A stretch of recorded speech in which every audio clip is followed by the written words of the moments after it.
Maka le raja Aceh le belun riuk kanuri mulut. Yang hoyang lujak berah dah.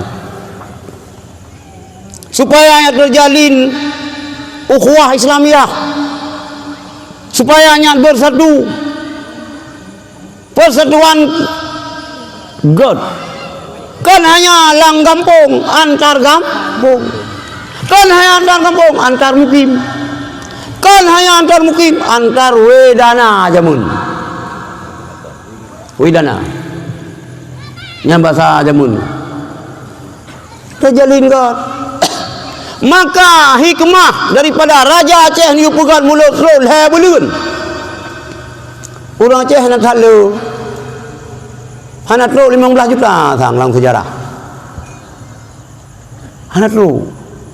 Tapi lebih lu jamun ngai no. Ino pada juta orang Aceh, 6 juta. 6 juta yang kasih orang bunga. Dan ino cukup le orang bunga ya Aceh.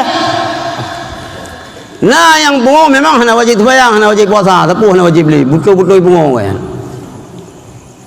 Nah yang bunga gara-gara cok S2 rumah nak jahit gula. Sabu-sabu. S2 yang bagian bukim tamai. Nanti ikut tamai kim. Hah? Nyan bunganya lebih bahaya adik-adik yang muda. Takut ya haiko. Alih 8 tahun kau nak kejadian di daerah Tayong Semalanga. Urang ci inang gejak bak rumah tetangga jiran meninggal belum puasa bang kau mutai perlu darah bang kalau buat aku ayah kau perlu bila kalian ni dah kepeng ya blok S2 yang kerja meuna kan sabu-sabu kampung Pantai Raja Tunang yo ni picro nulen bet ngai no urang poh bangsanya urang relah agamanya lid begat hukum adat hanya tinggal